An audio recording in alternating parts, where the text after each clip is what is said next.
વડોદરા શહેરમાં વેમાલી વિસ્તારને શહેરી વિસ્તારમાં સમાવિષ્ટ કરવામાં આવ્યો છે, ત્યારે કેટલીક અસુવિધા અને ગંભીર બેદરકારીઓ જોવા મળે છે। આજરોજ સામાજિક કાર્યકર દ્વારા જણાવ્યું હતું કે વેમાલી ગામમાં અનેક સોસાયટીઓમાં પીવાના પાણીની વ્યવસ્થા નથી, જેને કારણે બોરના પાણી પીવા માટે મજબૂર બન્યા છે। ત્યારે બીજી બાજુ નર્મદા કેનાલનું હજારો ગેલન પાણી વિશ્વામિત્રી નદીમાં છોડવામાં આવે છે। કેનાલની બાજુમાં મોટો કૂવો બનાવવામાં આવ્યો છે, તે જગ્યાએ નાના નાના ભૂલકાઓ રમી રહ્યા છે। ત્યારે આ કૂવો રોડની બાજુમાં છે, ઢોર ચરતા જોવા મળે છે। જો કોઈ પણ મોટી દુર્ઘટના સર્જાય તો જવાબદારી કોની? વધુમાં સામાજિક કાર્યકર દ્વારા જણાવ્યું કે કોર્પોરેશનના અધિકારીઓ નર્મદા નિગમના અધિકારી દ્વારા તાત્કાલિક ધોરણે જાત તપાસ કરી આ પાણી વેમાલી ગામના તળાવમાં છોડવામાં આવે તો વેમાલી ગામમાં કેટલાક બોર રિચાર્જ થઈ શકે છે અને સાથે જ સેફટી જાળી લગાવવામાં આવે તેવી માંગ કરવામાં આવી હતી। આવનાર દિવસોમાં કોઈ પણ પ્રકારનો અકસ્માત સર્જાશે અથવા તો જાનહાનિ થશે તો તેની સંપૂર્ણ જવાબદારી જે તે જવાબદારશ્રીઓની રહેશે। વહેલામાં વહેલી તકે યોગ્ય નિરાકરણ નહીં આપે તો આ જગ્યાએ બેસી અને આંદોલનનો માર્ગ અપનાવવાનું ચીમકી આપી હતી। વડોદરા શહેરમાં આવેલ જે વેમાલી વિસ્તાર છે, આ વેમાલી વિસ્તારને શહેરી વિસ્તારમાં સમાવેશ કરવામાં આવ્યો છે।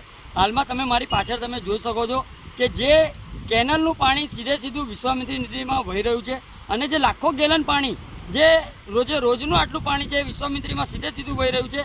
ખાસ કરીને તમે જોશો કે વેમાલી વિસ્તારના લોકો હાલમાં પણ પાણી માટે તડવરી રહ્યા છે। કેટલાક જગ્યા ઉપર કેટલાક કોમ્પ્લેક્સોમાં પાણી નથી આવી રહ્યું, રેસિડેન્ટ વિસ્તારોમાં પાણી નથી આવ્યું। એમના જે બોર છે એ બોર સિસ્ટમ પણ જે નીચેના સ્થળ જે નીચે જતા હોય છે જેના કારણે આજે બોરમાં પણ જે પાણી નથી મળી રહ્યું। બીજી બાબત તમે જોશો કે આ જો પાણી સીધું અહીંયા ગાડી જે વેમાલી ગામનું જે તળાવ છે આમાં જો છોડવામાં આવે તો ચોક્કસથી ક્યાંક ને ક્યાંક વિકાસમાં આ પાણીનો ઉપયોગ થઈ શકે છે। પરંતુ ખાસ કરીને આ જે ગંભીર બેદરકારીઓ છે આ બેદરકારી સામે તાત્કાલિક ધોરણે એક્શન લેવા જોઈએ। હાલમાં અમે જાત તપાસ કરી ત્યારે જોવા મળ્યું કે અહીંયા ગાડી જે મોટો કૂવો બનાવ્યો છે, આજુબાજુમાં જે નાના નાના ભૂલકાઓ રમી રહ્યા છે, સાથે જ જે અહીંયા ગાડી કેટલાક ઢોર ઢાકર ચરી રહ્યા છે। એટલે ખાસ કરીને જો આ કૂવાની અંદર પડવાથી કદાચ કોઈ મોટી દુર્ઘટના થશે અથવા તો કોઈ જાનહાનિ થશે તો જવાબદાર કોણ? એટલે ખાસ કરીને નર્મદા નિગમ સાથે કોર્પોરેશન આ તમામે સંકલન કરી અને જે સેફટી જાળી પણ લગાવવી જોઈએ તેવી અમારી ખાસ માંગણી છે।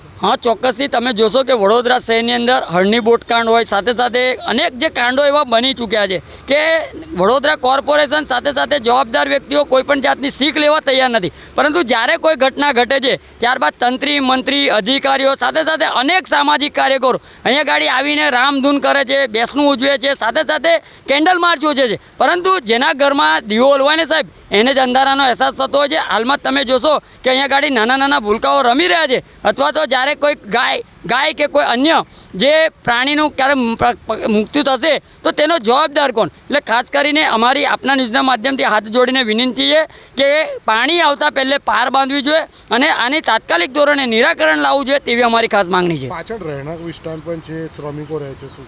હા, ચોક્કસથી અહીંયા ગાડી તમે જોશો કે રાત્રિના સમયે અંધકાર હોય છે, સાથે નાના નાના બાળકો અહીંયા ગાડી રમી રહ્યા છે।